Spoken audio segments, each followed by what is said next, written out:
Hi, I'm Torrin, and together with my fellow fashion historian Cara, we are going to give you a little dip into the history of fashion this term.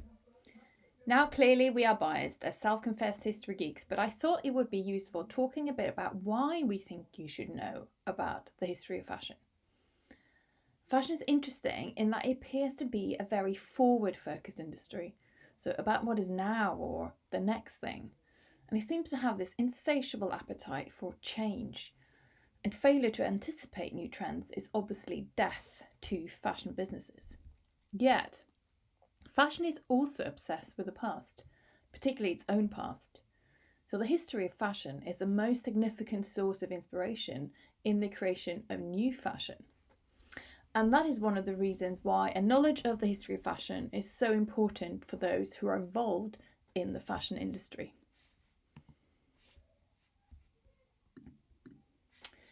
So, but studying the history of fashion is not just about getting excited about the exquisite details of a 1920s flapper dress or 1980s hip hop style.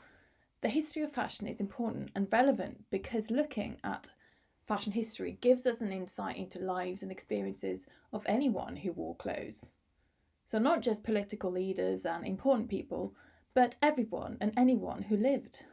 Though I often think that the clothing of political leaders can give us an insight about them that no other historical sources could. But dress is ephemeral, but it's also universal, and it highlights our similarities, but also our differences.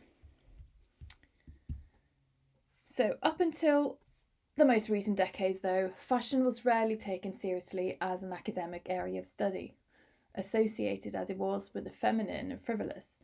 It was considered too superficial to be worthy of scholarly attention. That has changed dramatically, and now fashion is an academic discipline which has seen exponential growth over the last few years. Still, I want to recommend a couple of books to you which I keep returning to time and time again for the insight and continuing relevance. So, firstly, I want to recommend Elizabeth Wilson's Adorned in Dreams. First published, I think, in 1985. I read this book as an undergraduate fashion student in the late 1990s. But even now, 20 years later, and so this is a newer edition, this classic study on fashion continues to be relevant. And so is Joanne Entwistle's The Fashion Body. So now a classic introduction to fashion theory. And if you want something a bit more visual and historical, I also highly recommend Valerie Mendes and Amy de la Haye's Fashion Since 1900. Other key authors to look out for are Christopher Brouard and Valerie Steele. Don't worry, if you want to read some more, Cara and I are more than happy to give you a huge range of reading material. Okay, so when fashion looks to a particular historical time period, be it the 1920s, 60s, 90s, it is not just that flair start to look cool again or round glasses trendy. It's because there's something about a time period that resonates with us, that speaks to our mood, our needs, and our longings. There's no point adopting a sort of simplistic correlation between fashion trends and society, like the hemline theory, which supposes that when times are good, hemlines are short, and when times are bad, they are long, I think. Or it could have been the other way around. Anyway, it's beside the point. It's too simplistic, it doesn't work. But instead, it is about looking to the past to see how often we have kind of been here before. The political polarization we're experiencing at the moment, for example, have echoes in the 1960s.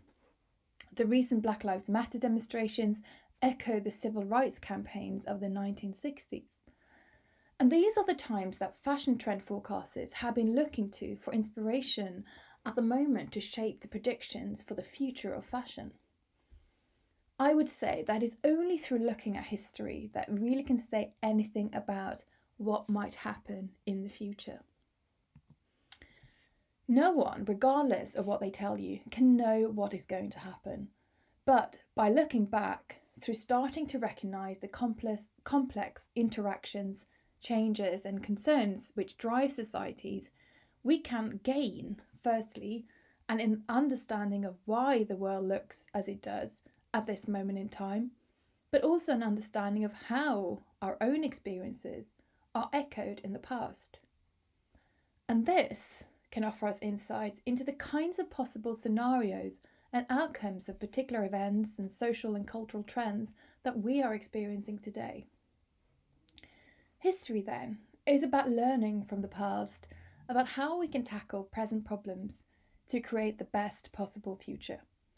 But regardless of whether we're going to solve the world problems, I hope you're going to enjoy this very brief introduction to the history of fashion. Thank you.